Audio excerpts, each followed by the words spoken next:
Já é 7h10, né? Já entrou bastante alunos. Eu vou, então, compartilhar agora a aula de hoje.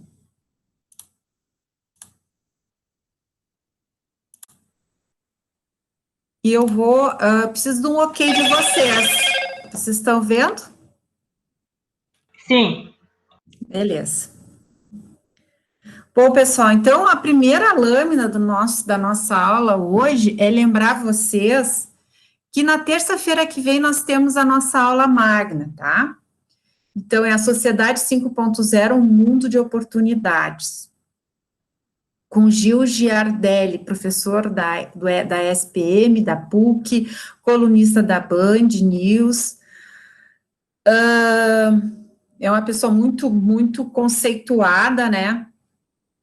Então, vai ser uma aula que vai começar às 19 horas, com uma previsão de duração de 1 hora, né? E depois, então, dessa aula magna, nós vamos ter um pouco de conteúdo ainda, tá? Então, assistam e depois entram lá no Meet da nossa aula, mas entram direto já nesse link aqui, né, gg.gg, barra, né, aula traço magna.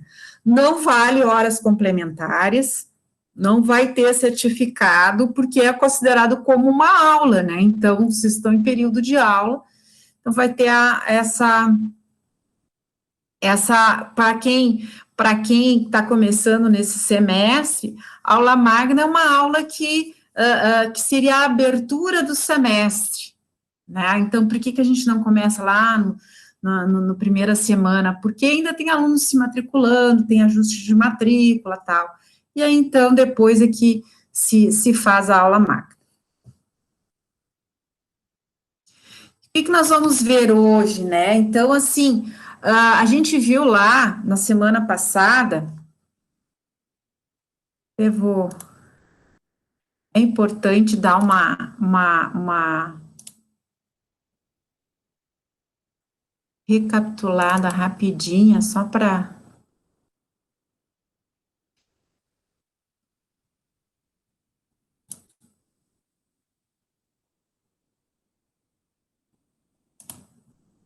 Vocês estão vendo? Sim, prof. Então, a gente viu o conceito de de economia, né? Que seria a administração da casa, então, a administração de coisa pública, né? E que ela é uma ciência social.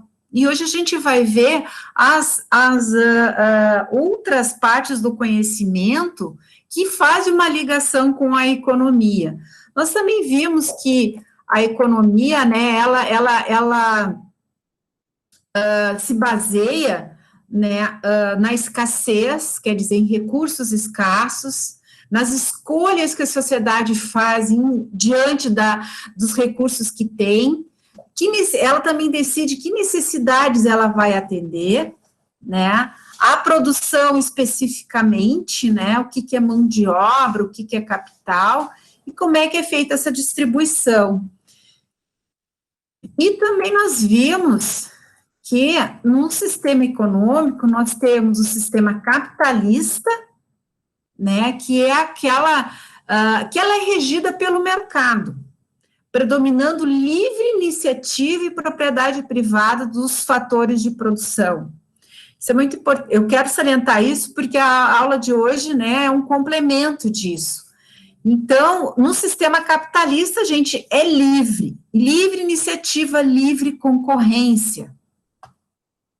No sistema socialista, ou economia centrada, ou planificada, é o Estado que é responsável, que administra toda essa produção, planejamento de produção, a definição de metas, o preço, a distribuição dos recursos na sociedade, é ela que centraliza tudo nela, né? Então, não há concorrência. Né? Não há, por quê? Porque tudo é decidido pelo Estado. E nós temos a economia mista, que é uma mescla dos dois sistemas, né? Do sistema capitalista, mas também com uma economia planificada. Só que, porque, o que é economia planificada? Onde o Estado interfere. Mas ele interfere em função do bem-estar social, né? Ele não interfere em tudo, ele vai interferir naquilo que é essencial para a comunidade, para que ela tenha os mesmos direitos, né? Em algumas coisas. Por exemplo, se a gente tivesse tudo privatizar, tudo privado, numa concorrência livre, de repente a luz seria muito cara, e que as pessoas de classe social muito baixa, lá, D, E, não teriam condições de pagar. Então, nessas necessidades básicas, o Estado acaba interferindo se ele vê que há um abuso, né, ou um risco da comunidade sofrer. E a gente viu aqui, a gente comentou que tanto sistema capitalista ou economia de mercado, né, não existe, porque sempre não há país que tenha esse sistema capitalista puro, né, o Estado, algumas vezes, ele tem que interferir, e no sistema socialista, que tinham mais países, hoje, a gente encontra a Coreia do Norte e Cuba, né, Cuba a gente sabe como é que está, né, as condições que Cuba passa, né, a Coreia do Norte, ela é um país muito fechado, não se tem muito o que se dizer, porque não se sabe se as informações são fidedignas ou não, né, em função de que eles não permitem e tal. Mas, enfim, nesse sistema, então, nós teríamos esses dois países que, a princípio, seguiriam, né, quase que ao pé da letra esse sistema. Bom, diante disso, dessa rápida recapitulação, deixa eu ver aqui. Na nossa aula de hoje, a gente vai continuar falando, mas a gente, antes disso, né, vamos falar o seguinte, que a economia, então, ela é dividida em 4 grandes estudos: a microeconomia, ou teoria da formação de preço, tá? O que é isso? Analisa a formação de preço no mercado, como a empresa e o consumidor interagem, decide qual o preço, qual quantidade de produção, serviço, né, vai oferecer. Isso se chama micro, é quando a gente se volta para dentro da organização, né, e estuda ela, e ela se baseia em quê? Agora, a macroeconomia, que é uma outra área da economia, ela estuda o comportamento dos grandes agregados nacionais, quer dizer, o produto interno bruto, o PIB, os investimentos agregados, o nível geral de preço, poupança, enfim, é um macro, né? Ela está falando como o desenvolvimento econômico, né? Ela fala num geral, o micro se volta para a empresa, né? A produção, formação de preço, qual é o meu ponto ótimo, né? Qual é o meu... E o macro, ele estuda uma coisa mais abrangente. Também tem a economia internacional, né, que é a análise das relações econômicas entre o residente e não residente de um país, né, e as quais envolvem transações de bens e transações financeiras. Então, assim, eu tenho um brasileiro que está em outro país, ele recebe e manda dinheiro para o Brasil. Como é que é essa relação? Eu tenho um estrangeiro aqui dentro do nosso país. Como é que é essa relação quando ele manda dinheiro para fora? Né? Então, essa relação, essa economia internacional. E o desenvolvimento econômico preocupa-se com a melhoria do padrão de vida da coletividade ao longo do tempo. Né? Então, nós também temos medições hoje desse tipo de coisa, assim, né? Não é só se a economia está crescendo. A gente vai ver quando chegar nesse assunto que às vezes tem países que têm um alto crescimento, vamos supor, um PIB muito alto, que quer dizer o PIB aqui é Produto Interno Bruto alto, né? Que se divide. Porém, na distribuição desse dinheiro todo, há uma desigualdade muito grande, né? Então, não quer dizer que o país que tem um PIB alto, ele seja um país rico na sua comunidade em si. Ele pode estar concentrado, muito concentrado, em poucas mãos. É o exemplo dos países, em alguns países árabes, né, que onde eles têm extração do petróleo e tal, mas, na verdade, toda aquela renda está concentrada lá nas mãos de príncipes, enfim. E no desenvolvimento econômico, isso tudo é medido, né, e um país, e daí começa a se escancarar esse tipo de coisa, né? Qual é o país que dá para se dizer que é mais justo ou menos justo? Como é que está o Brasil em relação aos demais países, né? Em termos de desenvolvimento econômico, a gente ajuda toda a comunidade a crescer ou tá esse crescimento está se voltando a poucos, né? Então, nós temos essas 4 grandes áreas de estudo que a gente vai ver ao longo do semestre. No entanto, né, antes disso, a gente vai ver as relações da economia com as outras áreas do conhecimento.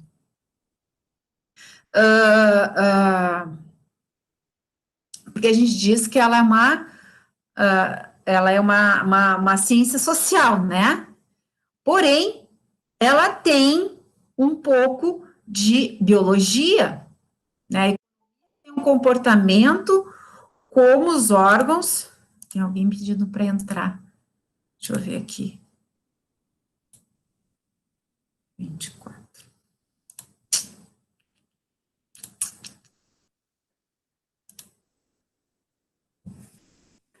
Como um órgão vivo.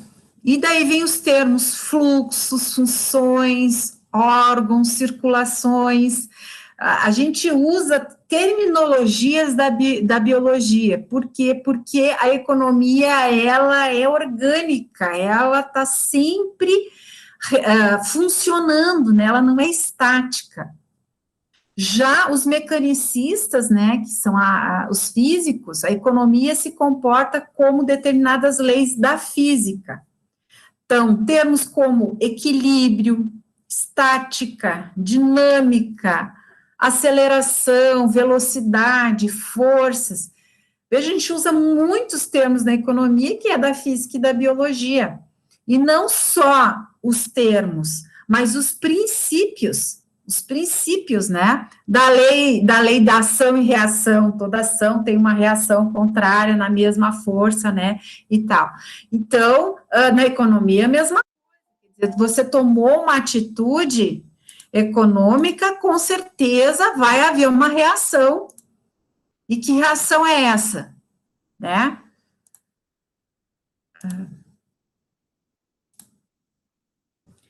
Outra área do conhecimento, outras áreas, né, a matemática e a estatística. Então, mesmo sendo uma ciência social, né, ela trabalha muito com a matemática e com a estatística, né.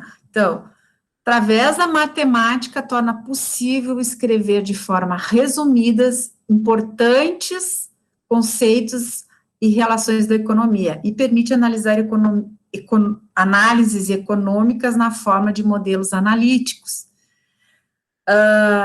Nossa, é direto a matemática e a estatística. Semana passada, o ministro Guedes deu uma entrevista, né, e, nossa, era número em cima de número, projeções, probabilidades, ó, é a estatística e a matemática, né. Como as relações econômicas não são exatas, mas probabilísticas, ocorre-se a estatística. Ela também é utilizada para estimar como, por exemplo, o consumo nacional, que depende diretamente da renda nacional.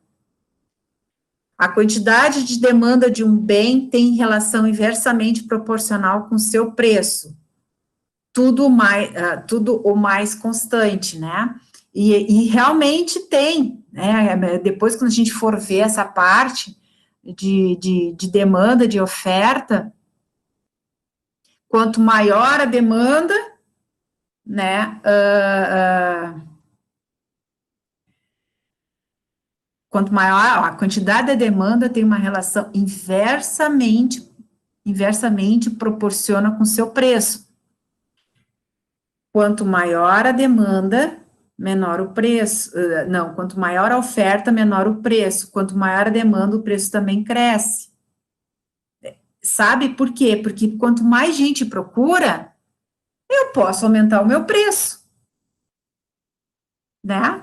Quer dizer, agora, quanto maior a oferta, se eu tenho muita oferta, meu preço vai baixando, porque menos pessoas vão comprar, né? Porque a minha maior oferta, então meu preço vai baixando. Quanto maior a demanda, eu posso ir aumentando o meu preço, se eu não tiver concorrência. Se eu tiver concorrência, então daí vai depender da minha concorrência.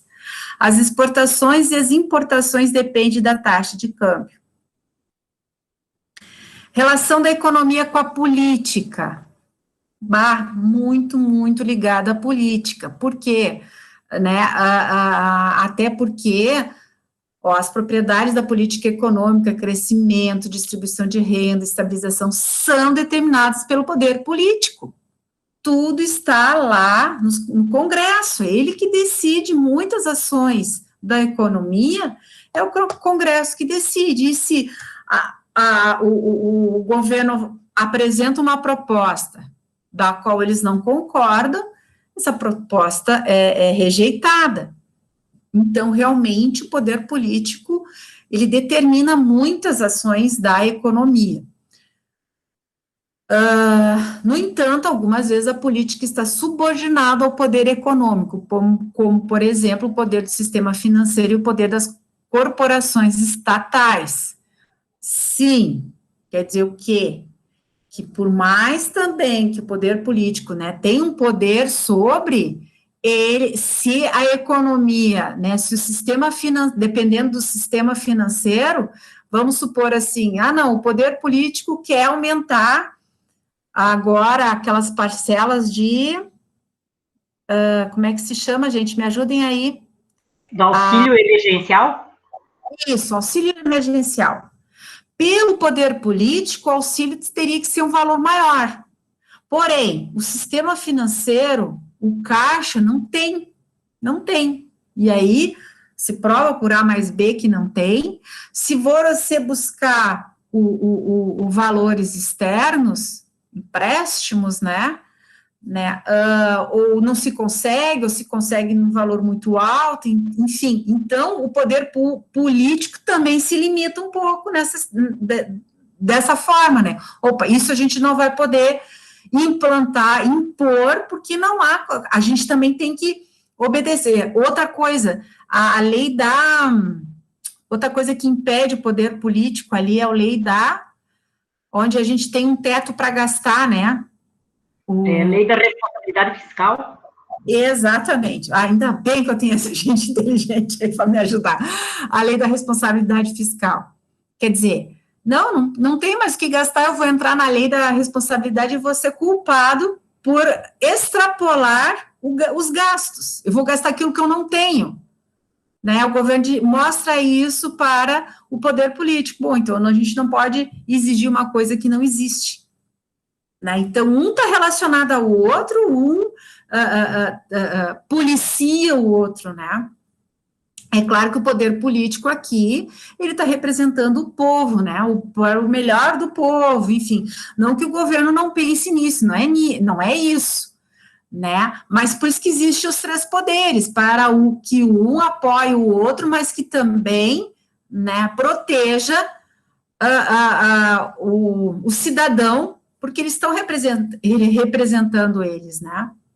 Prof, esses limites também são uma questão orçamentária, na verdade, né? Porque a União também tem um orçamento que deve seguir, e nesse orçamento existem os limites que devem ser gastos com saúde, com educação, enfim. Exato, exato. E no caso, como ele é emergencial, ele não estava previsto, né, Inice?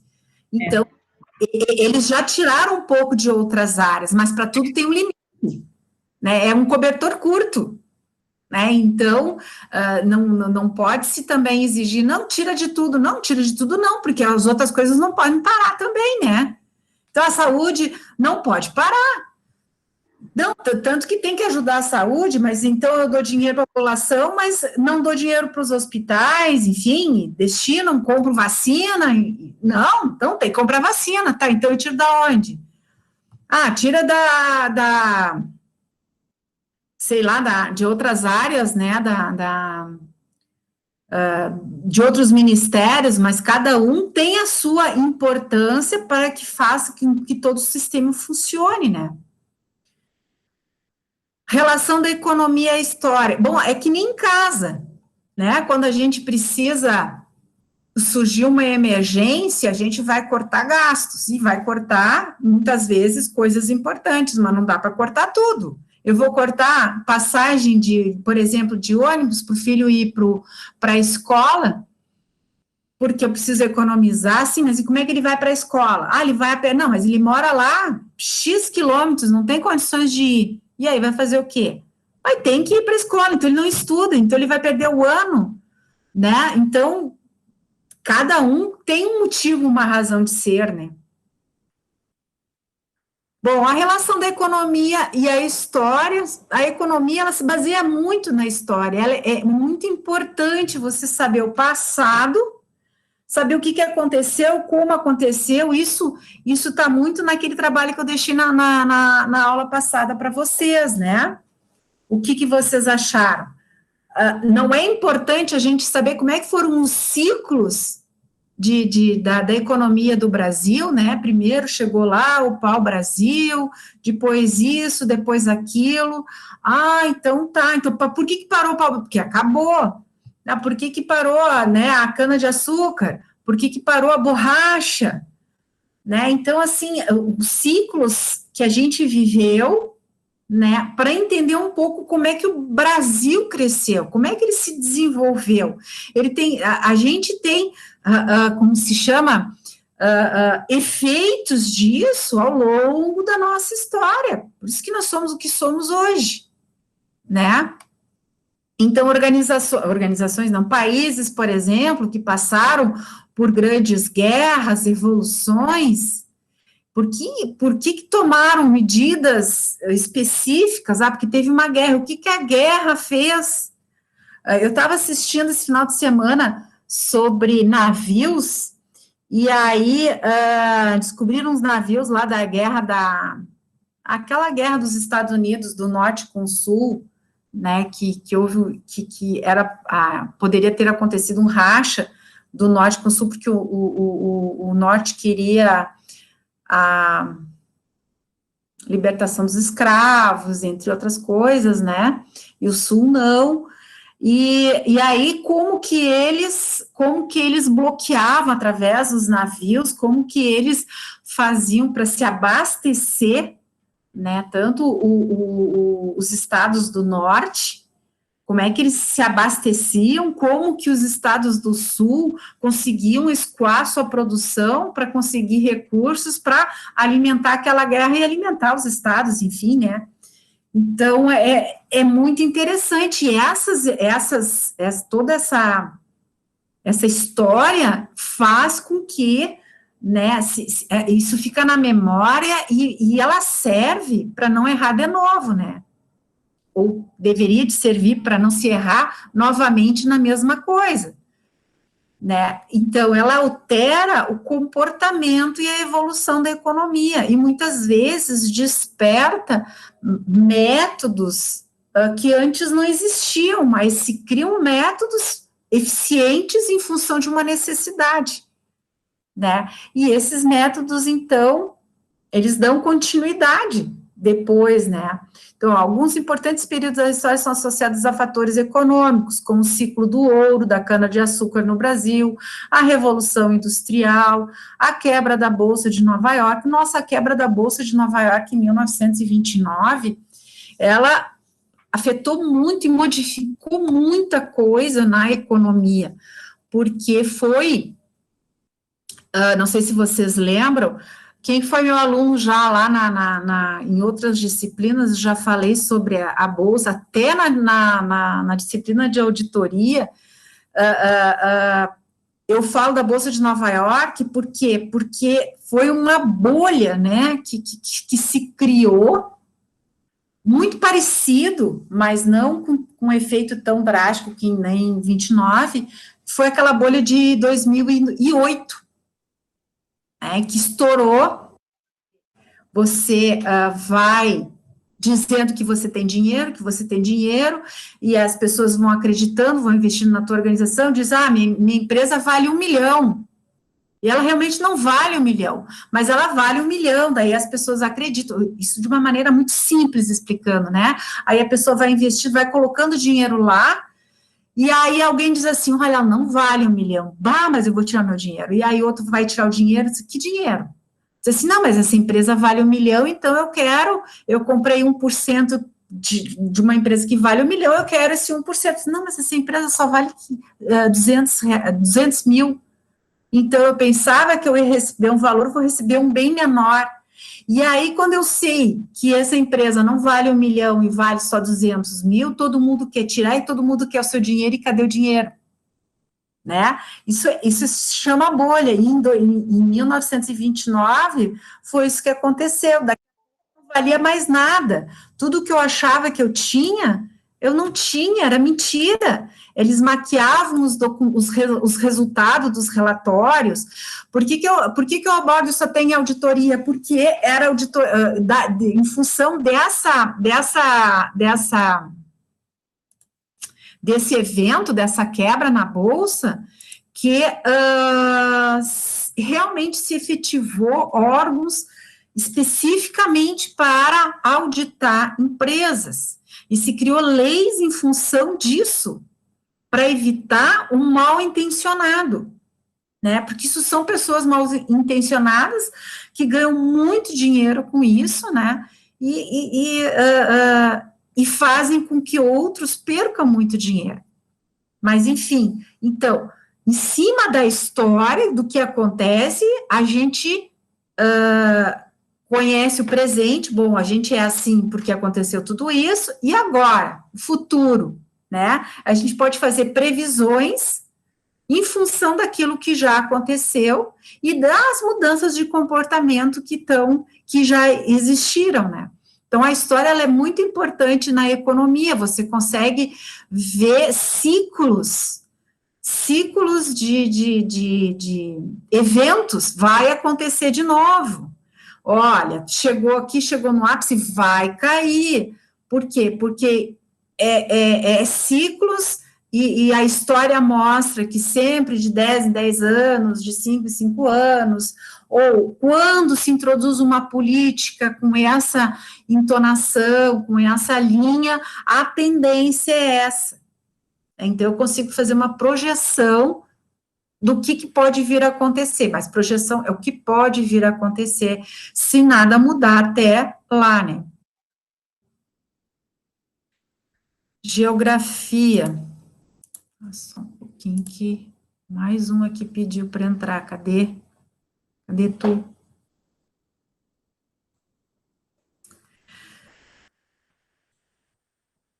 A geografia, né? Algumas áreas do estudo econômico são relacionadas diretamente à geografia, como a economia regional, a economia urbana, as teorias da localização industrial, a demografia econômica, geografia também, né? Tanto que existe a geopolítica, né? A geopolítica quer dizer, dependendo da região, dependendo do local, qual é a política está ligada à economia. Não, eles não se conseguem separar né, porque uma é consequência da outra. A relação da economia, moral, justiça e filosofia. Também tem relação. No século XVIII, a atividade da economia era vista como parte integrante da filosofia, moral e ética, pautada nos princípios morais e de justiça. Ainda hoje, as encíclicas papais refletem a aplicação da filosofia moral e cristã às relações econômicas entre homens e nação. Tá aí, se a gente for em países capitalistas, né, a comunidade, né, aquela sociedade tem a sua filosofia, o que ela considera como ético, que pode ser diferente num país que tenha outro regime, né? Então, a gente a economia também está pautada em cima do que é ético e moral para aquela comunidade, para aquela sociedade, né? Por exemplo, se a gente vê na Índia, né, aquelas castas que ainda existe muito, né, e aquelas pessoas miseráveis, e eles têm como uma explicação para aquilo, e não acham tão imoral assim, coisa que para nós aqui seria uma coisa, não que a gente não tenha também, né, miseráveis, nós também temos, mas lá é uma coisa tão aceitável que para nós é imoral, mas lá não, né? Então, também vai da moral e ética daquele lugar da qual se está analisando. E a relação da economia com o direito, né? Então, essa área do conhecimento também está muito ligada com a economia, ou melhor, a economia, né, o direito entra para a economia, eu diria assim, para regularizar muita coisa, né, regularizar a questão também, que como a gente diz, sistema capitalista, né, tanto capitalista quanto socialista, puro, assim, na palavra, né, o risco, né, da sociedade sofrer nas mãos de quem gera essa economia, né, como está aqui, ó, o importante conceito da teoria econômica estão relacionados ou dependem do quadro de normas jurídicas. Quando estudamos o mercado da microeconomia, né, que é indústria, negócios, de um lado está a economia que analisa o comportamento dos produtores e dos consumidores quanto às suas decisões de produzir e de consumir. De outro está o lado jurídico, com enfoque nos agentes de relação de consumo, que é o nosso famoso Código Brasileiro de Defesa do Consumidor. Os direitos do consumidor colocam-se perante os deveres do fornecedor de bens e serviços. Né? O que acontecia enquanto que a gente não tinha o Código do Consumidor? Veja que aqui nós temos aqui em 1990.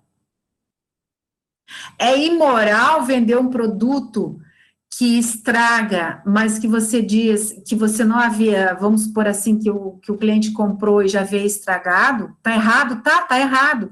Qual era a defesa do consumidor? O fabricante poderia trocar, como ele poderia dizer assim, não, você usou mal, não, nós não trocamos produto, e pronto. Não existia uma lei que protegesse o consumidor, né? Então, ele tinha que ir por outros meios, outros caminhos, para, então, exigir os seus direitos e processar a organização. Com a criação do Código de Defesa do Consumidor, ficou muito mais simples para o consumidor e um canal direto na onde ele possa fazer realmente as reclamações e exigir seus direitos. Porque, gente, não é produtos... A gente não está só falando da caixinha de fósforo, que os fósforos não ligam. A gente está falando de compras de bens de alto valor, né?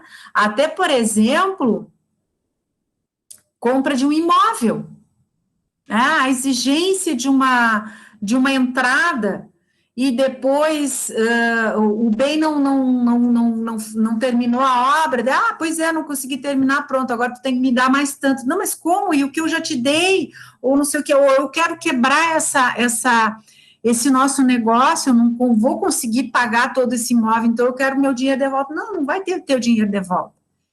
Então, a gente não fala só de bens pequenos, a gente também fala de bens realmente que significam muito para o consumidor, né? E é através do direito que consegue organizar isso, né?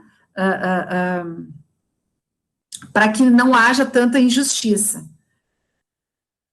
Então, outras relações com a economia, com o direito, né? Em relação em uma condição ideal de livre mercado, significa que mercados competitivos, não concentrados em poucas empresas dominantes, o sistema de preços permite que se extraia a máxima quantidade de bens e serviços úteis do conjunto de recursos disponíveis na sociedade. Então, nós estamos falando lá daquele sistema capitalista ideal, né? Então, condição ideal, livre mercado. Você compra de quem você quiser. O mercado é competitivo, então eu vou escolher ou eu vou escolher com quem que me oferece esse produto em melhor qualidade ou melhor preço. Enfim, todos ali concorrem normalmente. E aqui, ó, não concentradas em poucas empresas dominantes. Porque o que acontece, ó? No entanto, o fato que o mundo real observa-se desvios em relação ao modelo ideal, existem as chamadas imperfeições do mercado.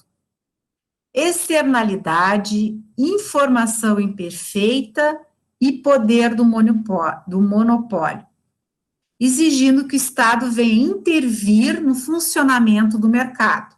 Então, como, por exemplo,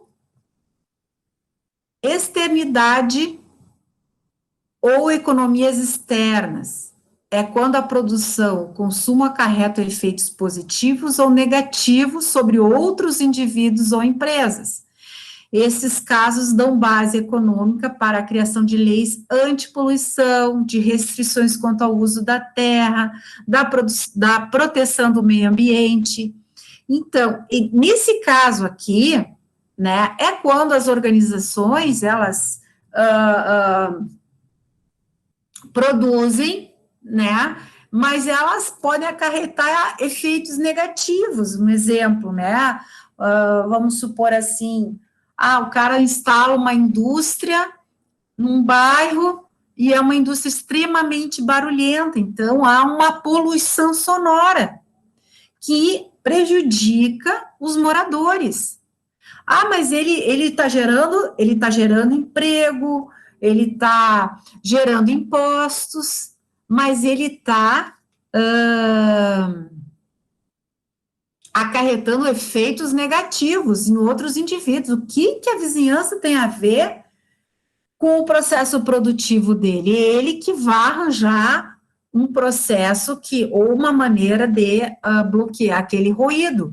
E assim também, por exemplo, empresas que geram efluentes, né, poluição líquida que deságua nos rios, que houve por muitos e muitos e muitos anos contaminações de rios em função do despejo de efluentes das indústrias que não eram tratadas. Mas ela faz produtos de alimentos extremamente importantes, por exemplo, uma fábrica de leite. Pensa, ela está fazendo o leite pasteurizado, leite não sei o quê, e aí, enfim, aqui a Piracanjuba, agora é Piracanjuba, a antiga Nestlé, só que ela gera um efluente muito grande. E se tu jogar no rio? Vai contaminar todo o rio ali, agora não sei se é o Glória que passa ali, ou é o outro, mas enfim, né? Não, ele tem que tratar antes, a lei exige, por isso que tem que ter lei, porque senão joga ali, contamina o rio, outra cidade vai pegar a água para abastecer a cidade, está um rio contaminado, e contaminação de leite, vocês já sentiram o cheiro de leite estragado? Há uns 2 anos atrás, acho que 2 anos atrás, estragou o sistema de tratamento de efluentes ali da Piracanjuba. Nossa, a gente sentiu o cheiro aqui, que eu moro no centro, né, da falta de tratamento daquele efluente, né, então aquele efluente ficou parado, ele fermenta, ele gera um monte de gases e assim por diante, né, então alguma coisa tem que regulamentar, então entra o direito nessa história. Informação imperfeita.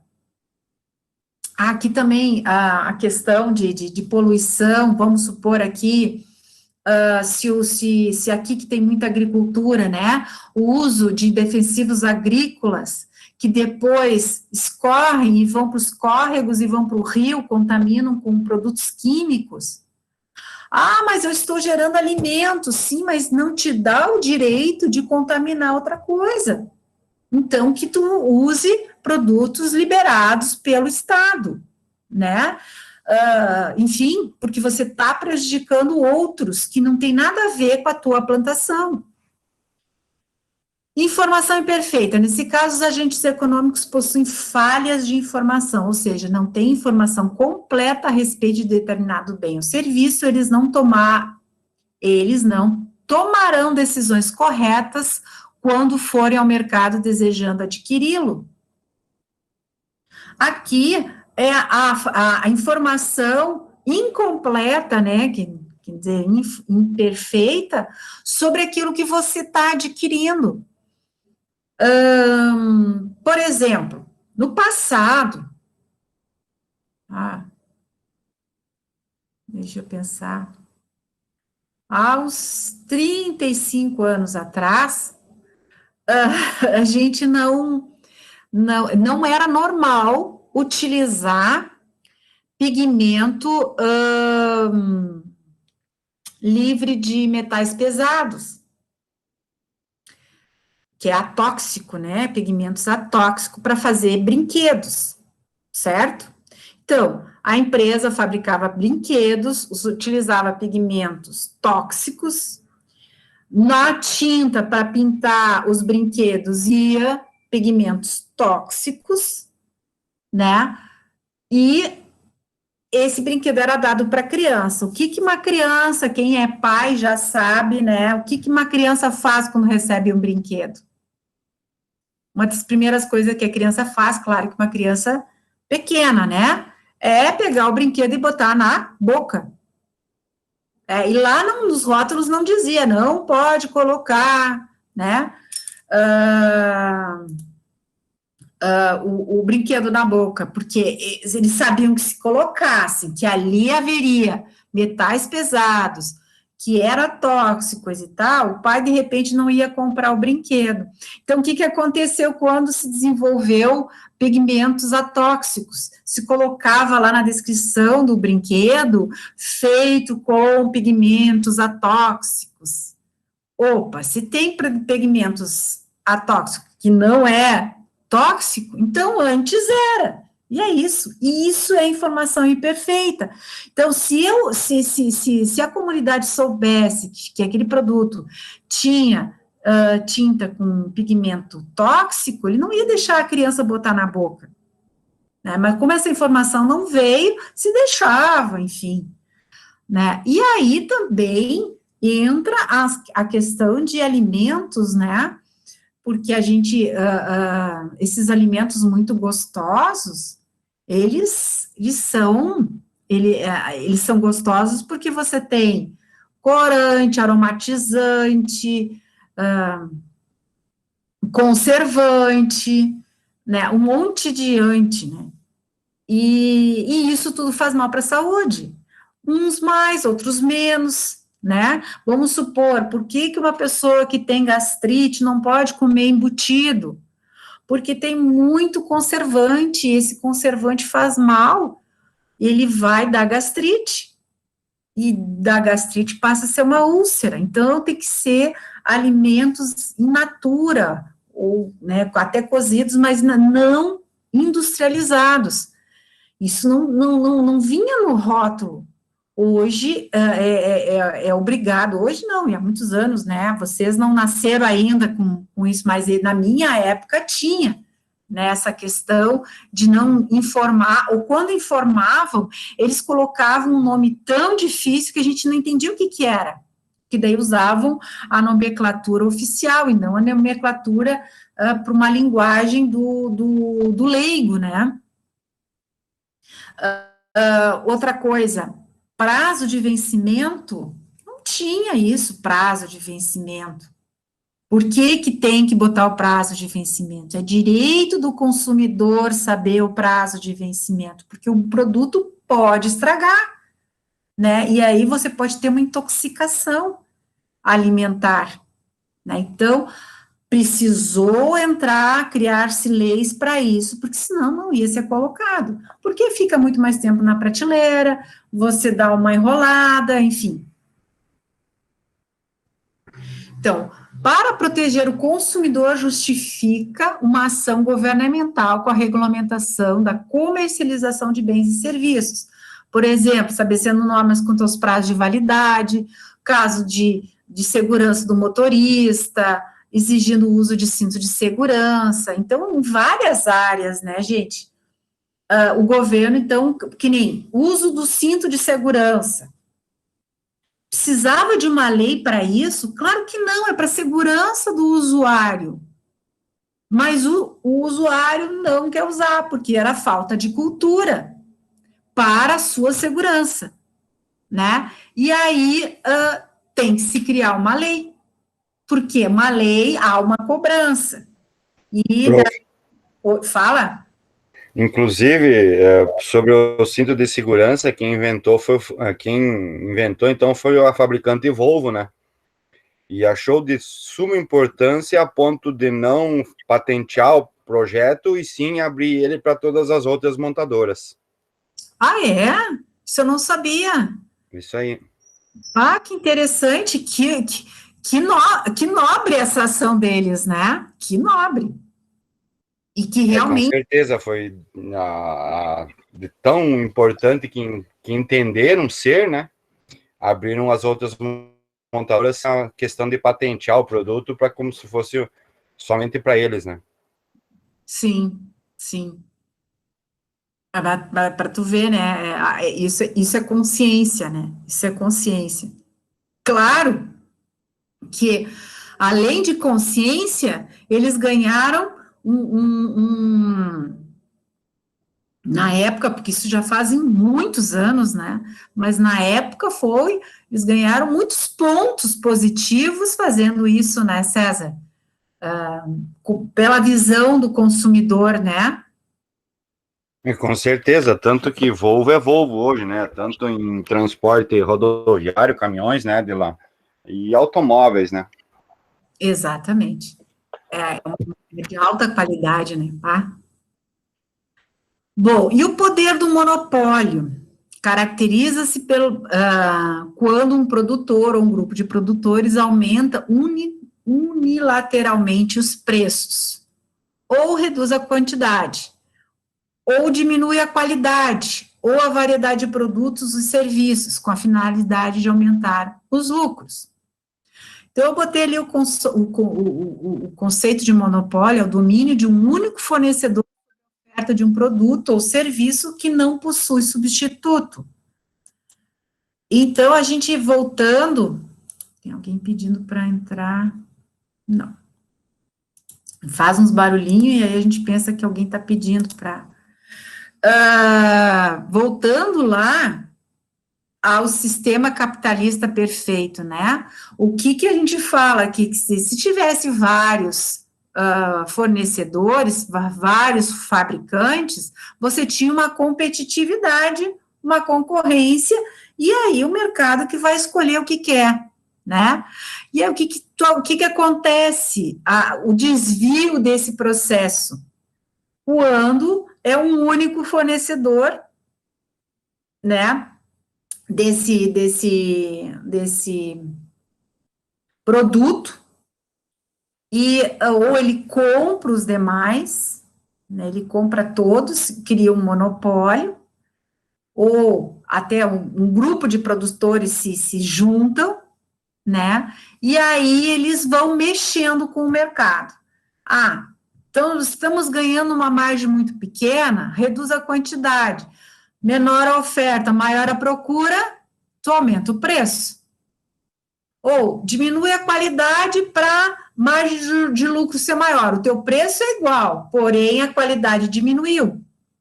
A mesma coisa aqui, ó, até falando informações imperfeitas, uma maneira do pessoal ganhar sem mexer no preço, né? Mas ele aumentou. Eu me lembro da época, papel higiênico, eles reduziram, isso foi na época da inflação, eles reduziram a metragem do papel higiênico e ficaram quietos. E o preço não diminuiu a quantidade de metragem do papel higiênico. Eu me lembro que houve uma denúncia, e aí saiu no jornal e coisa e tal, e aí ali a justiça entrou e disse assim, ó, tem que colocar o número, a metragem, né? Por quê? Porque isso é uma alteração, é uma maneira de você ganhar mais, né? Aumentar os seus lucros. E assim também, e vocês podem ver, né? Só que daí ele comunica botando na embalagem. Chocolate, por exemplo, diminui a gramagem e o preço continua igual. Mas se eu diminuir a gramagem, as gramas, com o mesmo preço, então eu tenho maior lucro, né? Em vez de eu produzir a mesma quantidade e aumentar o preço. E assim vai indo, vai até no tubo da pasta de dente, muita coisa. Eles mexem, mas eu não estou dizendo que isso seja monopólio, só estou dizendo que empresas fazem isso. Mas o monopólio é quando você pode fazer isso e o consumidor depende só daquele fornecedor. Então, ele não tem para onde sair, ele vai ter que aceitar essas mexidas, né? Então, devido a essa falha de mercado, normas jurídicas possibilitaram que a atuação do governo na economia fosse cada vez mais abrangente. É a mão invisível do governo atuando como forma de aumentar a eficiência econômica. Então, quando é identificado isso, entra a ação do Estado, né, para que isso não ocorra, porque isso é uma maneira de manipular. Então, foram criadas a Lei de Defesa da Concorrência, que regulam tanto a estrutura do mercado como a conduta das empresas. Historicamente, o controle dos monopólios e oligopólios surgiu nos Estados Unidos do século XIX, né? Então, naquele período, as empresas de pequeno porte passaram a ser absorvidas por outras maiores, que passaram a eliminar a oferta e encarecer os preços dos bens e serviços. Ao mesmo tempo, alterações nos balanços permitiram colocar no mercado ações com preços acima do valor real das empresas. Lembra que eu falei lá de 1929? Era isso que estava acontecendo nos Estados Unidos, porque aquela quebra foi lá e que repercutiu em quase todo o mundo, né? Então, tinham pessoas milionárias que perderam praticamente tudo, né, em função disso. Devido a esses fatos, em 1890 foi votada a Lei Sherman contra o trust, que proibiu a formação de monopólios, tanto no comércio como na indústria. E em 1914 foi definido mais concretamente quais as condutas seriam consideradas ilícitas. Então, em 50, a Lei Seller proibiu as fusões de empresas por meio de compra de ativos, se fosse verificado que essas fusões reduziria a concorrência. Então, assim, né, o que acontece? Quando empresas vão comprando, e ela, quando vê, não tem mais concorrência. E aí você fica na mão daquelas empresas, e isso que não pode, quando o Estado observa isso, então depois a gente vai ver que existem agências específicas para isso, ele não permite essas fusões. Então, o Brasil, desde os anos 60, possui a legislação de defesa da concorrência, o antitrust. No entanto, até meados de 90 tinha sido pouco eficaz devido aos altos níveis de proteção à indústria nacional e aos elevados índices de inflação. Então, nós tínhamos uma defesa, né, da concorrência, porém a nossa economia era muito complicada, né? Nós tínhamos a proteção da indústria nacional. Não podia entrar um produto, para entrar um produto internacional, só se não existisse no Brasil, se ninguém fabricasse no Brasil. Aí o produto internacional poderia vir. Né? Se houvesse, ele tinha, bom, existe, tinha tantas dificuldades para ele entrar, tinha muitos impostos, e ficava meses. Então, assim, não valia a pena uma empresa internacional querer vender o seu produto aqui. Isso é uma maneira de você proteger a indústria nacional. O que aconteceu com isso? Aconteceu que nós ficamos num período muito grande de proteção da indústria nacional e fez com que os nossos empresários não evoluíssem, não buscassem melhorias, porque eles tinham a proteção, que é o caso do sistema socialista. É o Estado que define, não tem concorrente. Por que eu vou ficar pensando em melhorias, em deixar cada vez o meu produto mais, primeiro, melhor? Eu não tenho concorrente, então a comunidade que se contente com o que eu tenho. Né? Por que eu vou melhorar, trabalhar em questão de custos, se eu tenho o mercado certo? E era isso que estava acontecendo num sistema capitalista. Né? Por isso que o capitalismo puro não existe. Por quê? Porque existem essas imperfeições. Pô, é uma empresa, as empresas privadas, podendo crescer, se acomodaram porque tinha uma lei que protegia eles. Então, era difícil a antitrust. Como é que tu vai implantar uma lei de antitrust se você mesmo, de outra maneira, está protegendo a falta de concorrência, né? Então, claro, as concorrências eram só internas, mas não externas, porque o que aconteceu? Quando o Collor abriu o mercado para os produtos internacionais, as exportações, né, as importações, houve um choque de realidade, né, um choque. Como que eles conseguem fazer produtos de melhor qualidade com um preço menor? Isso é tecnologia, isso é trabalhar com planilha de custos, isso é otimizar produção, isso é treinamento, que antes a comunidade aqui estava acomodada, em alguns ramos, né? Então, na verdade, o que realmente fazia era o controle de preços. Na verdade, é que nós controlávamos os preços, então não tinha realmente um efeito concorrência. Em 94 foi promulgada a Lei 8.884, que criou o Sistema Brasileiro de Defesa da Concorrência. Um dos órgãos que compõe esse sistema brasileiro é o CAD, que é o Conselho Administrativo de Defesa Econômica. Em 2011, então, uma outra lei que reformou a antiga, né, de 94. Então, essa primeira, que adotou a postura dualista, ou seja, essa foi a primeira que adotou a postura dualista, ou seja, atuando tanto no controle da conduta, como na estrutura, defendendo de vez a matéria antitrust.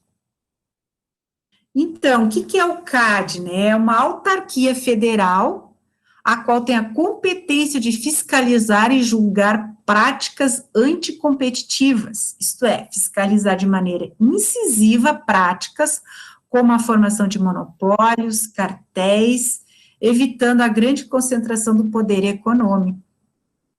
Veja que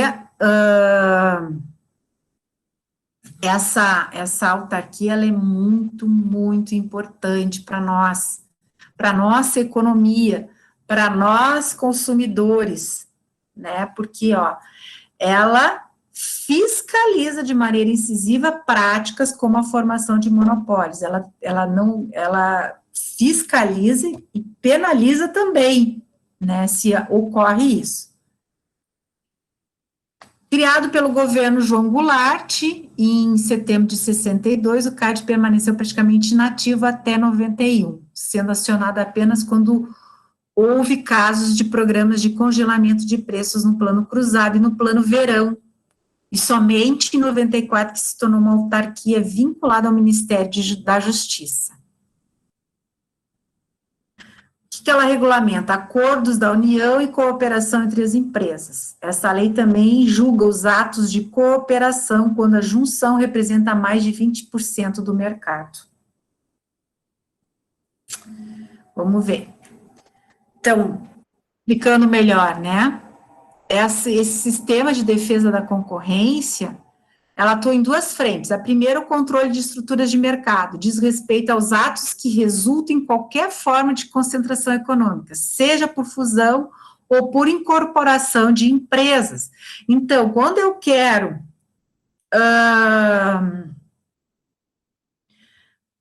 comprar uma empresa ou me fundir a outra empresa, eu tenho que passar pela apreciação, né, do Sistema Brasileiro de Defesa da Concorrência, mais especificamente no CAD, para ver se eu não estou absorvendo mais que 20% do mercado.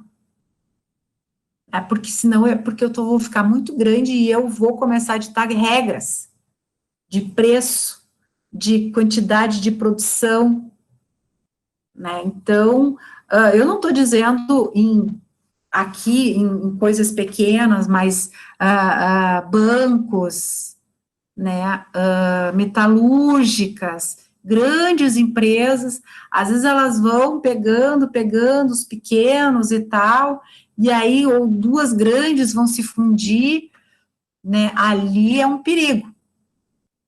A segunda, procurando coibir condutas ou práticas anticoncorrenciais. Consiste na prática anticoncorrenciais de empresas que detêm o poder de mercado, por exemplo, fixação de preços de revenda, as vendas casadas, os acordos de exclusividade, a cartelização de mercados e preços predatórios. O que é vendas casadas, gente? Quem é que pode me dar um exemplo de venda casada?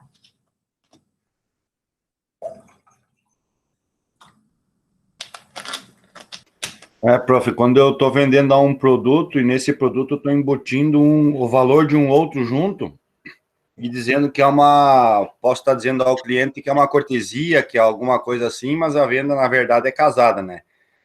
Ou o consumidor só pode comprar isso se ele adquirir outro item da mesma fabricante junto. Prof, não sei se enquadra no exemplo, mas esses dias eu comprei uma TV e aí não foi da forma que o César falou, não foi me imposto. Iludido, não foi iludido. Não, mas não foi me obrigado. Tipo, eu comprei uma TV, aí o vendedor falou, não, pelo tamanho dela e tal, não sei o que, eu tenho mais um segurinho de 1 ano aqui, que troca na hora, TV e tal, 285. E eu pensei, a TV é 2.000 conto. Vou fazer. Aí fiz o tal seguro, e daí depois eu pensei, por que eu fiz isso? Sabe? E aí até eu me achei o maior idiota, sabe? Então, eu não sei se se enquadra em venda casada, mas foi um episódio que aconteceu comigo esses dias. É isso mesmo, gente. Essa eu tenho mais um exemplo, prof. Fala. Eu fiz um financiamento para um imóvel, e esse imóvel eu sou obrigado, enquanto o financiamento, eu sou obrigado a pagar o seguro do imóvel. Enquanto o financiamento, vamos dizer lá que esse financiamento dure 50 anos, durante os 50 anos eu tenho que pagar o seguro também. Tem Aí, exemplo também de consignados, né, prof? Esses consignados empréstimos que são descontados em folha de pagamento, a maioria dos bancos exige a prestação do seguro. Eles exigem o seguro em função de um falecimento ou de uma inadimplência, ele já está tirando ali, né, uma proteção. Está garantindo dele, né? Exato, exato. E nessa questão de imóveis, eles muitas vezes te oferecem outros produtos do tipo, só vai conseguir com esse juro, né, quando tu consegue um empréstimo a longo prazo, se fizer uma previdência, comprar outros produtos daquele banco. Não aconteceu, César? eram as opções, né? O Previdência, uma delas era trazer a conta para o banco, né? A conta, como é que se diz? Conta salário. A conta salário para a empresa, até aí tudo bem, eu concordo. Mas daí as demais não teve acerto, né? Ou é um, é o outro, ou é Previdência, ou é o seguro da casa, e assim por diante. Exatamente. Tudo isso é venda casada, que eles dizem que não é, mas se você entrar na justiça, você vai ver que está errado, né? Mas eles colocam lá no contrato que lá aquele juro é em função disso, quer dizer, eles ainda podem daí aumentar os juros em função de você retirar esses produtos que você adquiriu, né? Então, também é venda casada, Robson, te comprar o seguro, não que ele vai te obrigar, mas ele está vendendo um outro produto que é seguro, né? E eles ainda não dizem, às vezes eles nem dizem o valor, eles dizem assim, R$2 por dia, mas se tu multiplicar por mês é tanto, né? E que é uma maneira de vender, né? Mas tá errado. O que eu mais me senti indignado foi que eu comprei ainda, né, prof? Isso foi o que... Porque ele tá fazendo o papel dele, mas daí eu no alvoroço ali, eu pensei, putz, né, 1 ano e não sei o que e tal. Só que, tipo, a TV já tem 1 ano de garantia, né?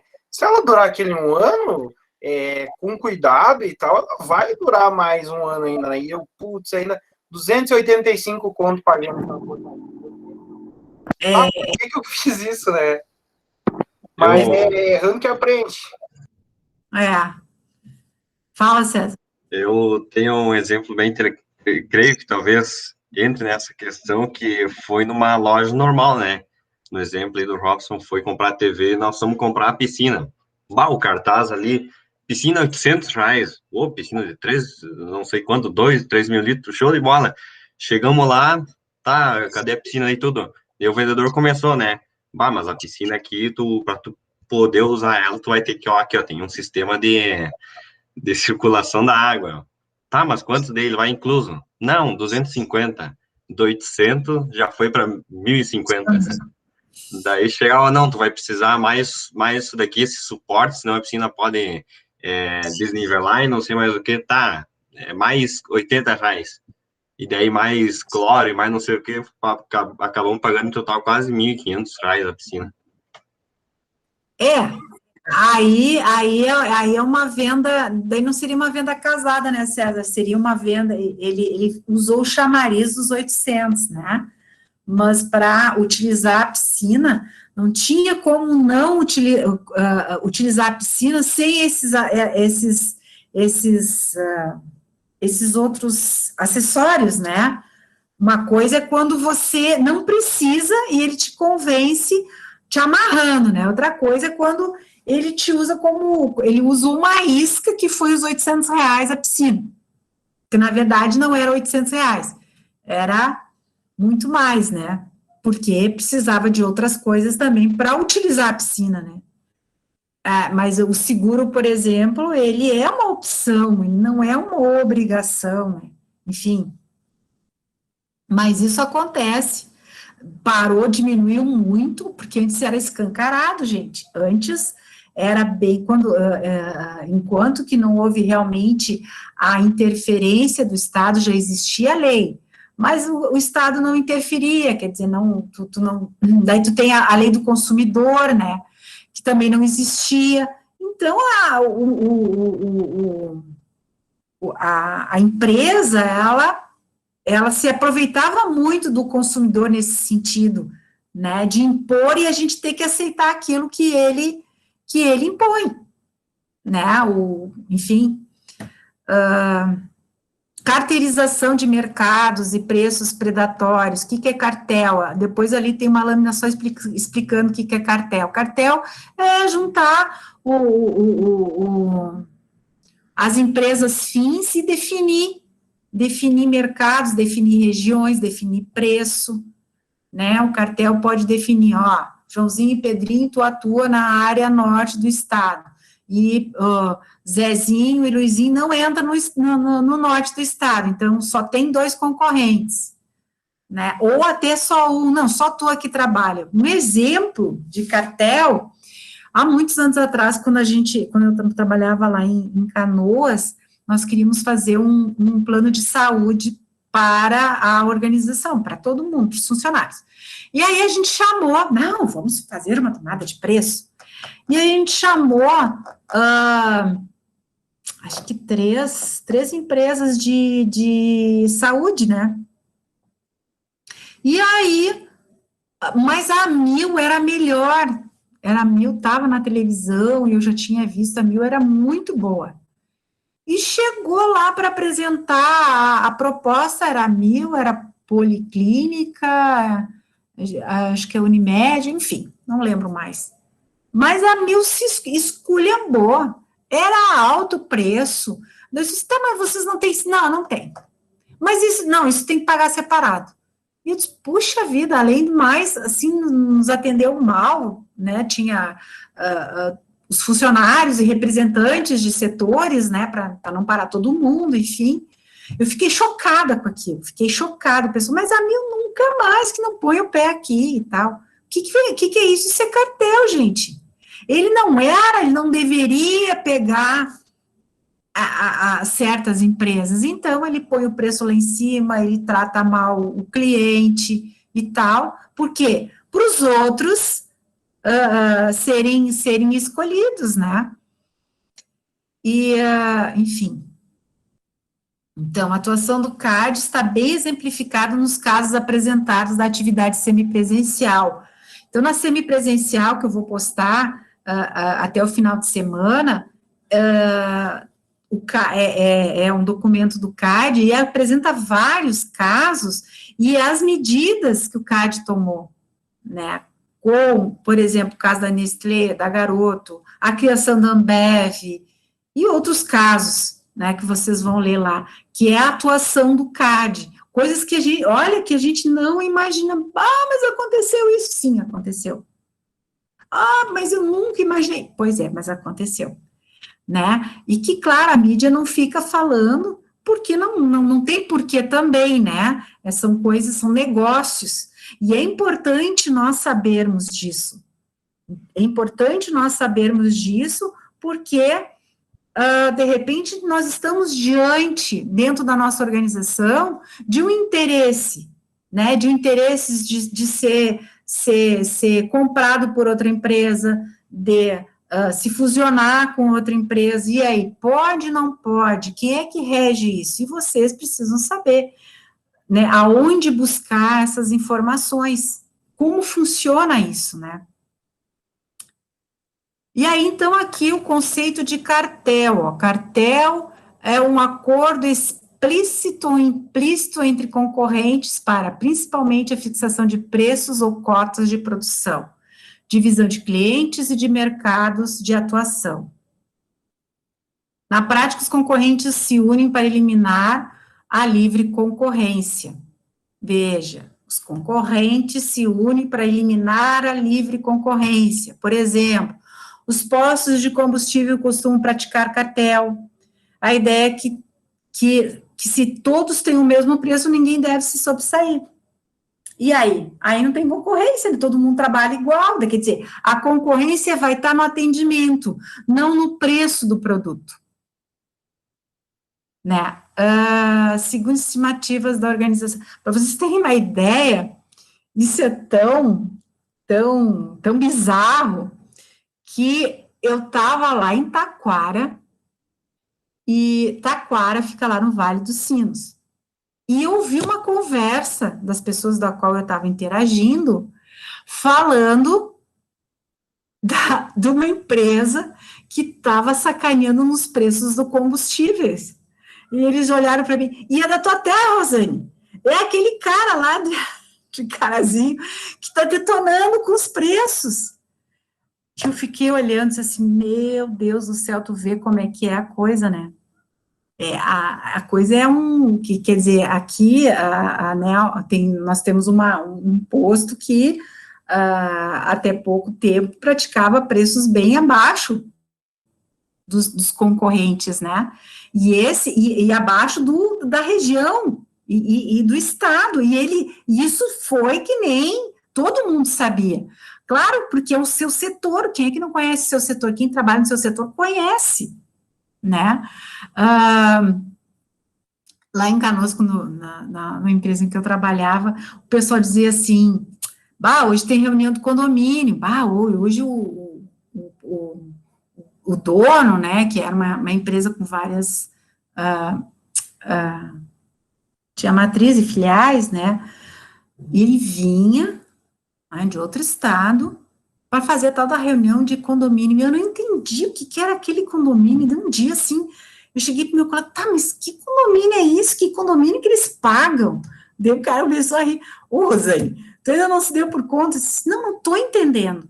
Assim, a reunião dos proprietários desse tipo de empresa que se reúnem de X em X tempo para traçar preço, mercado, clientes. E aí eles chamavam do encontro de condomínios.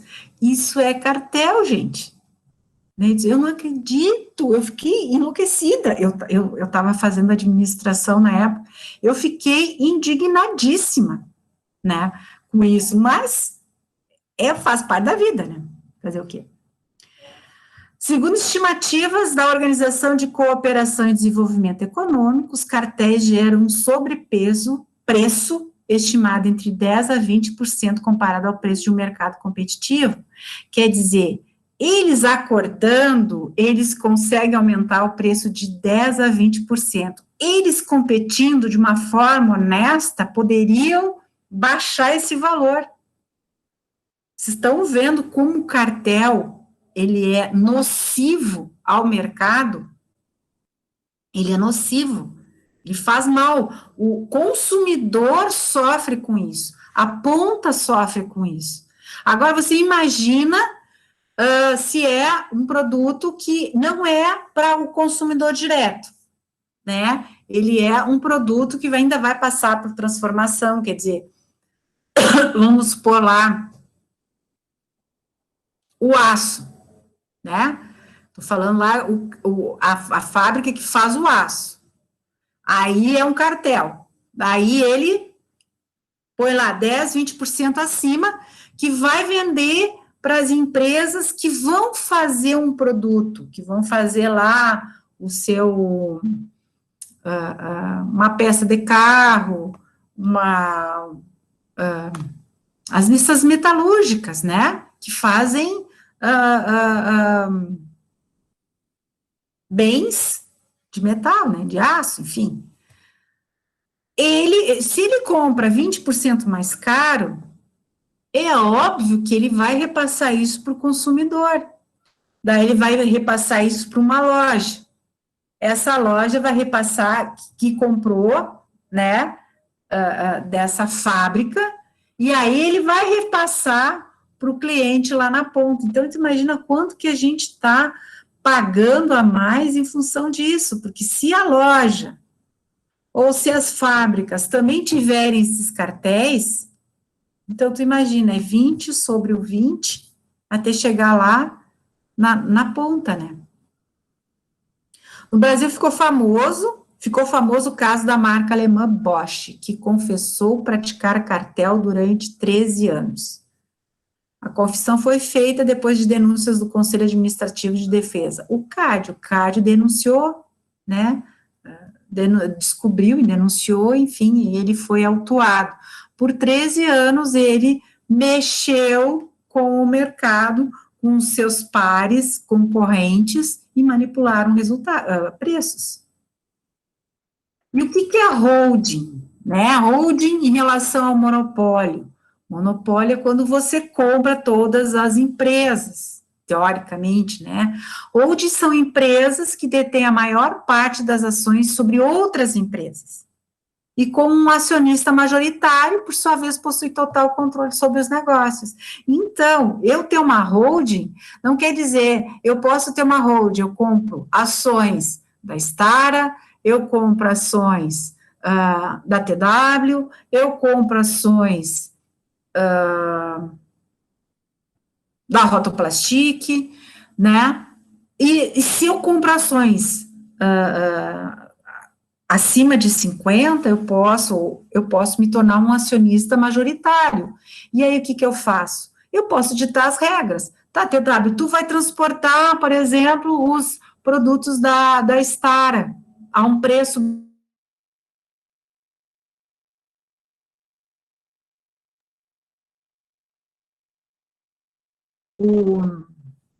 o preço do implemento a ponto de bater toda a concorrência, né? Diz assim, então eu estou usando de outra empresa que vai ter prejuízo em detrimento de outro. Eu manipulo como eu quiser. Eu mexo com isso como eu quiser. Se eu fizer verticalizar um processo, por exemplo, um processo de pneus, eu posso comprar lá desde uma plantação de seringais, depois como que tu faz a manufatura da borracha, depois a fábrica de pneus, depois as revendas. Eu verticalizei e eu comando todo o processo. E eu vou deter o preço também. Em outras palavras, imagine o sistema nervoso central. Ou, se preferir, a cabeça de alguém, né? Então, a cabeça como holding, enquanto que os membros são as empresas controladas. Dessa forma, podemos entender que a holding é como um grande centro de controle, uma empresa mãe. E aqui eu botei um exemplo, que é fato. Veja quantas empresas tem aqui e quantos comandam. 1, 2, 3, 4, 5, 6, 7, 8, 9, 10. As maiores... Prof, fala. A matriz de uma empresa, ela pode ser considerada a holding daquele nome ao todo, assim, de todas as filiais? Não. A holding normalmente é uma outra coisa.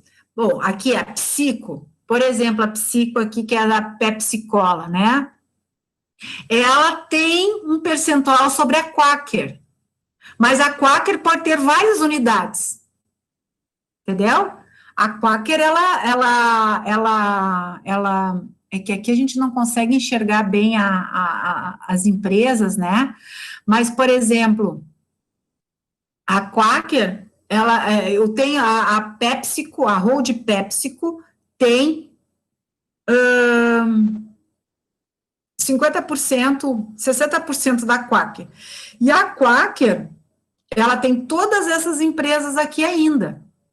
Elas podem ser filiais ou elas ainda podem ser empresas independentes, né? Uma fabrica gelatina e só gelatina, então tem toda uma história só sobre gelatina, e a outra, a Royal, por exemplo, estou inventando, tá? A gelatina Royal, mas a gelatina Royal não tem nada a ver, por exemplo, com o fermento Fleischmann, que é outra empresa, que pertence à Quaker. E a hold da PepsiCo tem 50% da Quaker. Tá me entendendo que a coisa é bem... Tá, então, por exemplo, o Silvio Santos seria o holding da Jequiti? ou a SBT, não sei quem que anda por trás, ou pode-se dizer que ele é o holding do Baú da Felicidade, né, e tal? Pode ser o seguinte, que existe uma empresa, pertence ao Silvio Santos, né, pertence à pessoa Silvio Santos e sua família, na qual ele tem 80% da Jequiti, que é uma empresa de cosméticos, perfumes e cosméticos, enfim, que tem em sua holding o SBT, que tem em sua holding o Baú da Felicidade, que é praticamente uma financiadora, um banco, que não tem nada a ver com o SBT, entendeu? Mas pertencem, todas essas 3 empresas pertencem ao Silvio Santos, então ele tem uma central que administra isso. Mas ele vai administrar como? Ele não vai administrar algumas coisas, ele não administra direto, que nem a PepsiCo não administra a Quaker diretamente. A Quaker tem sua diretoria. Ele quer trabalhar aqui dinheiro, ele quer receber dinheiro, né? E interferir quando achar que deve interferir. Ele provavelmente pertence ao conselho e não à diretoria executiva. Entendeu? Então, Eu entendi, sim. Mas pode se tornar um sistema bem suscetível à falha, né, prof? Porque se tu não está administrando do jeito que tu imagina e só vai arrecadar os lucros, isso pode acabar quebrando, de certa forma, e você não vai nem ver, né? Não sei se você conseguiu entender minha visão. Sim. Só que são grandes empresas, né, Robson? Como é que eu posso te dizer? E ele, essa holding, por exemplo, se ela está vendo que a ação está caindo, né, as ações estão caindo, por exemplo, ela pode trocar, ou ela analisa assim, ó, a Royal está dando pouco resultado, o que está acontecendo com a Royal? Então, eu vou intervir. Se a direção atual não está dando conta, eu posso intervir porque eu sou o sócio majoritário, né? Mas a holding em si, ele não vai para o operacional, ele gerencia aquele... Pensa, vamos só comparar aqui a PepsiCo, tem 1, 2, 3, 4, 5, 6, 7, 8, 9, 10, 11, 12... 13, 14, 15, 16, 17, 18, 19, 20, 21, 22, 23, 24, 25, 26, 27, 28, 29, 30, 31, 32, 33, 34, 35, 36, 37, 38, 39, 40, 41, 42, 43, 44, 45, 46, 47, 48, 49, 50, 51, 52, 53, 54, 55 empresas, sendo que essas empresas não querem dizer que ela só tem uma unidade, ela pode ter unidades em todo mundo, entendeu? Não tem como você querer administrar aquela lá específica, e tu vai trabalhar, e claro, é uma equipe enorme, né, é uma empresa que administra outras empresas, ou administra valores, né, e assim por diante. Olha aqui a Coca-Cola, não é menos, a Nestlé. Então, aqui tem empresas que são concorrentes entre si. Tem a Unilever, então, ela tem muitos concorrentes entre si, na parte de higiene, né, da higiene. Pô, mas isso é concorrente desse, como é que pode ter o mesmo dono? Pode ter, isso é fusão, isso é, ou compra de ações, os dois, e cada um vai lutar pelo seu espaço no mercado. Eu quero resultado. Eu quero que vamos supor lá, a Dove dê resultado da mesma maneira que uma Palmolive. Os dois têm que dar resultado. Mas isso é problema de vocês. Eu quero resultado, né? Então, o que eu quero mostrar aqui, isso aqui, ó, são poucos comandando muita economia. Muita economia. Né? Então, a decisão dessas pessoas, dessas holdings aqui, elas são fundamentais para o andamento da economia. Ela pode ir para um lado, pode ir para o outro, dependendo do que essas cabeças aqui pensarem. Alguém queria falar alguma coisa? Não? Vocês sabiam disso? Vocês tinham ideia disso aqui? Mais ou menos.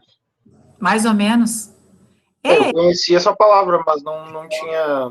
Já ouvia a palavra, tudo, tinha conhecimento, mas não tinha da exatidão do significado, não sabia ainda não. Um exemplo, olha, um exemplo aqui aconteceu há pouco tempo. Eu não sei o nome da empresa, mas também não ia dizer. Uma empresa de celulose grande foi comprada 70% da China, 30% do Dória, do governador Dória lá. O Dória, com certeza, tem uma holding, porque o que o Dória vai atuar lá na celulose? Ele viu ali uma oportunidade de negócio, se associou. Ele, no caso ali, ele não tem um maior percentual, mas vai fazer parte da holding dele, um percentual daquela empresa. Vocês estão entendendo? Tá, então eu posso dizer que a holding, maior parte, vai ser movida pela parte financeira, ou quase toda ela. Sim, são interesses financeiros. Exatamente. Ela pode até crescer, que nem a Coca-Cola. A Coca-Cola cresceu realmente da bebida. E ela foi comprando outras empresas, pode ter comprado sempre empresas de alimentos, ou pode até mudar de ramo, de construtora. Mas daí criou-se a holding Coca-Cola. Então, eu tenho a empresa Coca-Cola e tenho a holding Coca-Cola. Da mesma maneira que a Nestlé. Eu aqui não consigo enxergar aqui da Nestlé do que é. É que tem muitas empresas estrangeiras, né? Não, que a gente desconhece. Mas é isso, Robson. Ela trabalha, ela quer ganhar. Não, vocês já não viram filmes de empresas que compram outras empresas, transformam elas ou esquartejam elas e depois vendem? São holdings também que fazem isso, né? Ela compra porque ela tem um grande poder financeiro, mas o interesse dela nem é de ficar com a empresa, o interesse dela é de fazer mais dinheiro ainda com ela, né? Ou transforma ela e vende um percentual que, vamos supor assim, uma empresa que tu comprou, daí eu vou inventar, tá? Por 100 mil, transformou ela, injetou dinheiro, né, deu uma boa maquiada e, enfim, melhorou ela passou valendo 500 mil reais. Ele abre as ações, ele vendendo 1/5 das ações, ele já recuperou todo o dinheiro que ele gastou na compra da empresa. Né? E isso aí, quem faz, não é o empresário, ele quer trabalhar, ele quer fazer daquilo gerar, né? São as holdings que fazem porque elas trabalham com objetivo e valores, né? E poder de condução do mercado, da economia. É eu ter, vamos pôr aqui a Coca-Cola, por exemplo, né? Ele quer promover mais, vou inventar aqui também, tá? Olha, aqui a Coca-Cola, se não me engano, isso aqui é Nadir Figueiredo, será? Não, acho que não. A Coca-Cola quer promover alguma coisa da bebida Coca-Cola, né? E porque ele está perdendo para Pepsi, tá? Olha, aqui está a Pepsi. E o que ele faz? Ele pode pegar uma dessas empresas aqui como apoio de promoção, né? Se ele tem vertical, ele tem aqui uma indústria de açúcar, não, essa indústria de açúcar agora vai fornecer um açúcar mais baixo para eu fazer o meu xarope com um custo mais baixo, e aí eu posso brigar com preço e derrubar, que é o que faz as grandes empresas. O que elas fazem? Lembra que eu sempre digo, que a gente sempre tem que querer crescer, porque se a gente não quer crescer, a gente vai ser engolido por alguém, né? E o que faz uma grande empresa? Ele mata uma pequena organização por preço, por marketing, mas o preço ele detona, é ele fazer promoção por um período, e ele tendo o fôlego, e o outro não tendo, ele mata, daí ele compra, e na verdade ele compra, ele pode fechar, ou simplesmente aderir à sua organização, só que daí vem o CAD, né? Opa, tu tá comprando com isso, tu tá ficando com quanto do mercado? Se tá ficando com mais de 20% do mercado, não. E aí, se não, imagina, vamos lá. E trust, que eu falei antes, né? Uma estratégia utilizada por grandes empresas atuantes em um mesmo setor, que optam pela fusão com o objetivo de formar uma única organização com domínio da oferta de um serviço ou produto específico. Geralmente, a prática de trust é realizada por grandes grupos que têm todas as etapas de produção de um produto, desde a extração da matéria-prima até a logística do produto final. Então, em vez de eu concorrer, eu me alio, eu faço a fusão. Do ponto de vista do consumidor, a formação de trust provoca efeitos semelhantes à prática de cartel, né? Ou seja, preços inflexíveis, não tem concorrência, falta de competição no mercado, é possível queda da qualidade do produto, porque daí eu posso mexer com o produto, eu não tenho quem concorra comigo, né? Então, o consumidor vai ter que aceitar o que eu estou ofertando. O produto só melhora, o preço só melhora se houver concorrência. Se não houver concorrência, não tem um porquê, né, de se buscar melhorias. E é isso. Perguntas, comentários. Vamos tirar nossas dúvidas. O prof, exemplo de trust pode ser o que os bancos fizeram, né? Eu acho que foi feito até ano passado, ano retrasado. Teve alguns bancos que se uniram em prol de campanhas e tal. Teve algo do tipo, eu não me lembro bem certo, mas eu sei que foi em relação a bancos. Teve 2 ou 3 bancos que se uniram. Tipo assim, ó, há uns anos atrás, bastantes anos atrás, tinha o Banco Itaú e tinha o Unibanco, e eles se uniram, e aí ficou a marca Unibanco por um tempo, até acho que foi em 2019, 2007 ou 2008, que o Unibanco e o Itaú se fusionaram.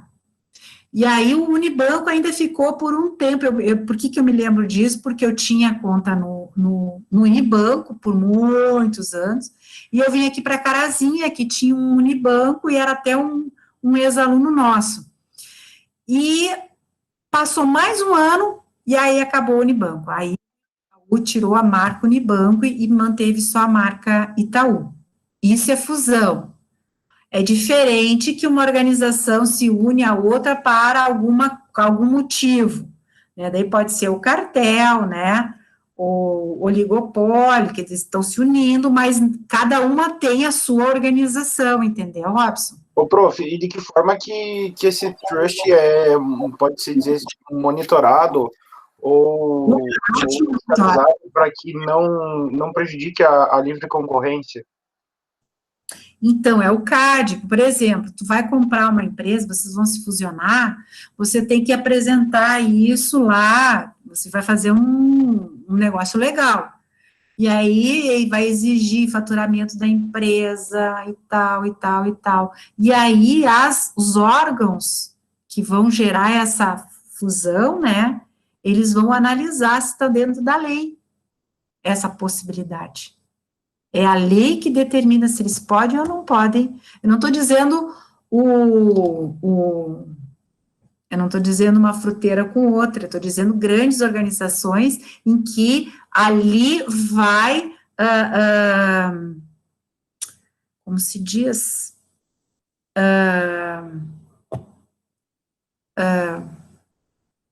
vai dominar mais do que 20% do mercado. Um exemplo, quem tentou comprar o Bourbon foi o Big, já tentou comprar o Bourbon, e o Carrefour, e nenhum deles foi aceito, porque o CAD não aprovou.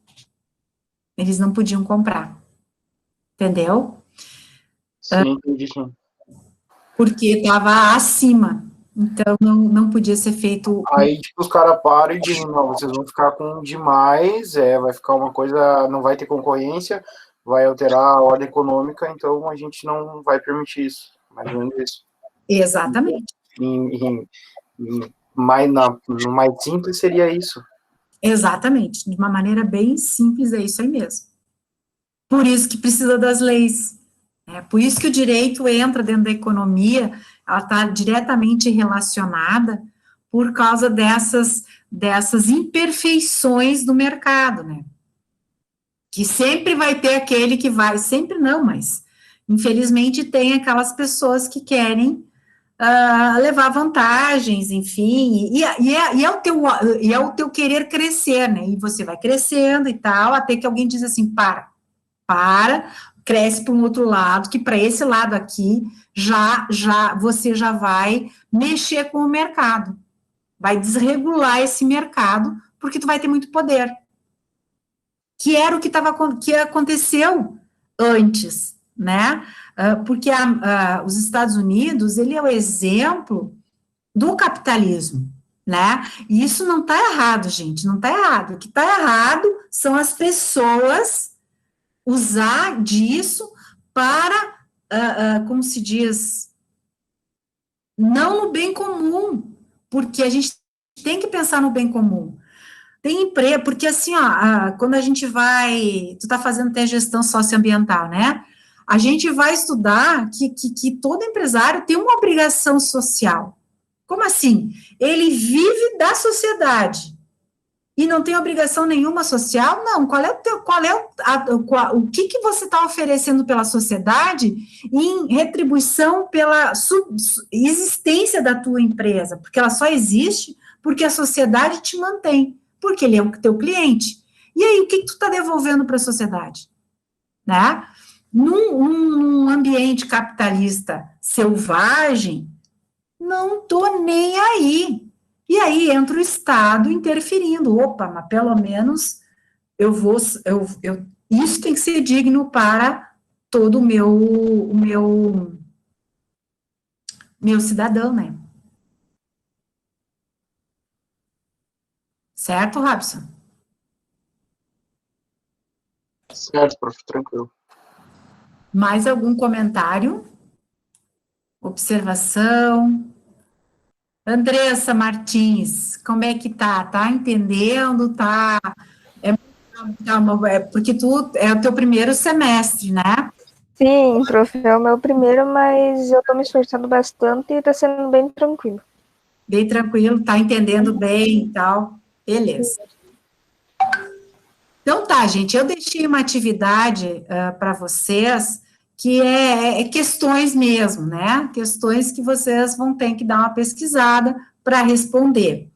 E depois eu vou, quanto ao CAD, Robson, que exemplos bem práticos, presencial, tá? E aí você vai entender ainda melhor ainda sobre isso, como que é a atuação do Estado em cima dessas grandes fusões. Ok? Ok, prof. Beleza. Então, boa noite a todos, bom descanso, boa semana. Boa noite.